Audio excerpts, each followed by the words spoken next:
Salut à tous, je vous fais cette petite vidéo parce que j'étais en train de me faire une réflexion sur un petit peu la direction que prend le milieu, on va dire le milieu en général.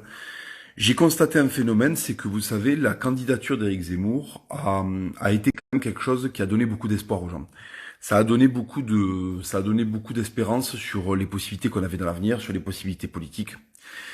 Et c'est vrai que depuis qu'on a senti qu'il allait un petit peu, qu'il allait y aller, quoi, qu'il allait s'engager dans cette présidentielle,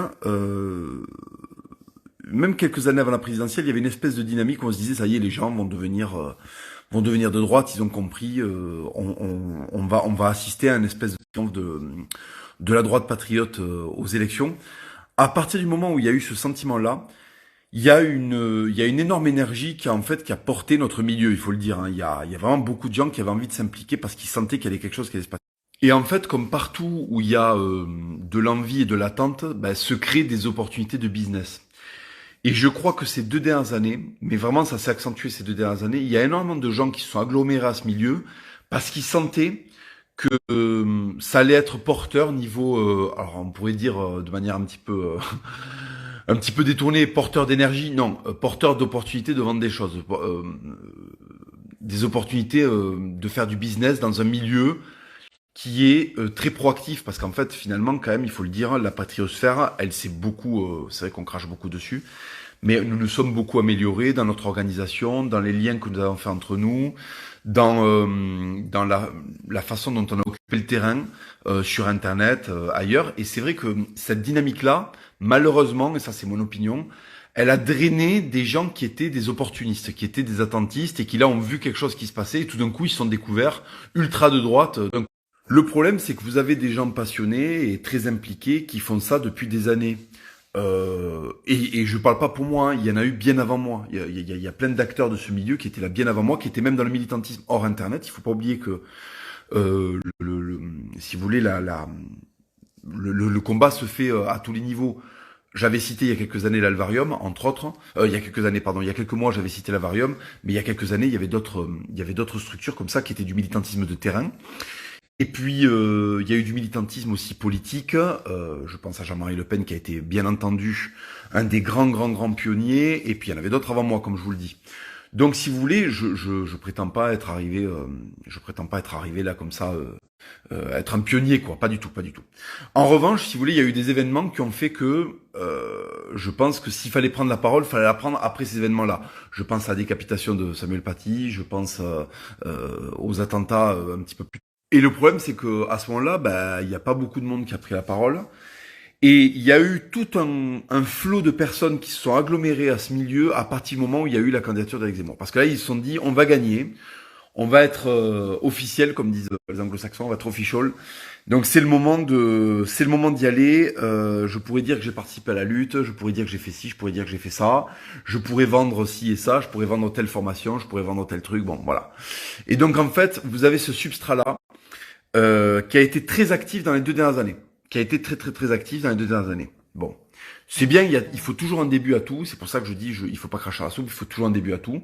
Moi, j'ai démarré j'ai démarré à 24 ans, moi, sur Internet. FDP de la mode, j'avais 24 ans.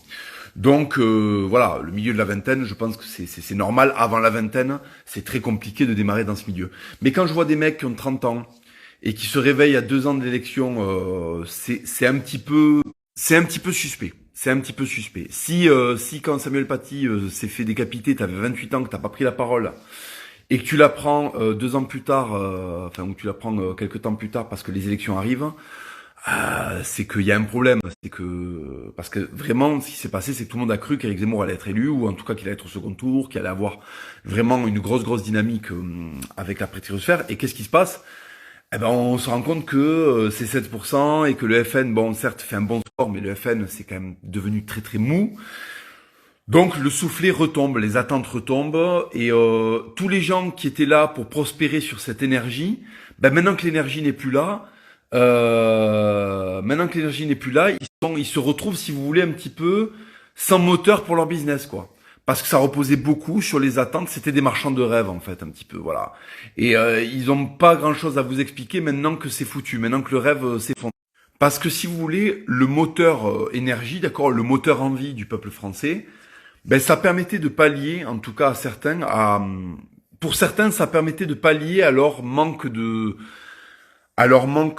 travail, à leur manque de talent, à leur manque aussi de continuité. C'est-à-dire que ce sont des gens qui étaient là vraiment pour un instant et puis qui continueront pas forcément le combat après ou qui auront moins de choses à dire intéressantes une fois que ça devient moins facile.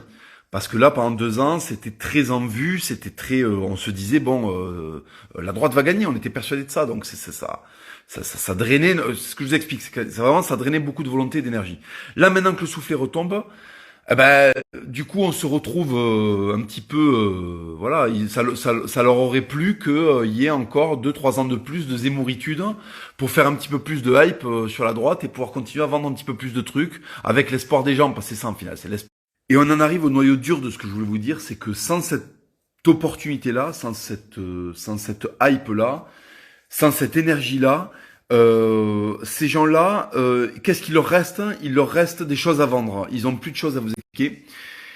Et en fait, c'est ça qui me gonfle, c'est que ils sont en train de s'en prendre à ceux qui sont un petit peu plus réalistes et qui ne mentent pas au public de droite.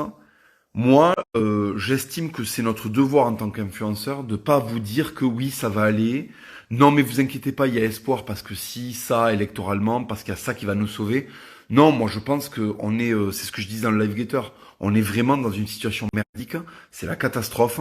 On a raté des échéances, on a raté des échéances. Ça allait trop lentement malgré tous nos efforts.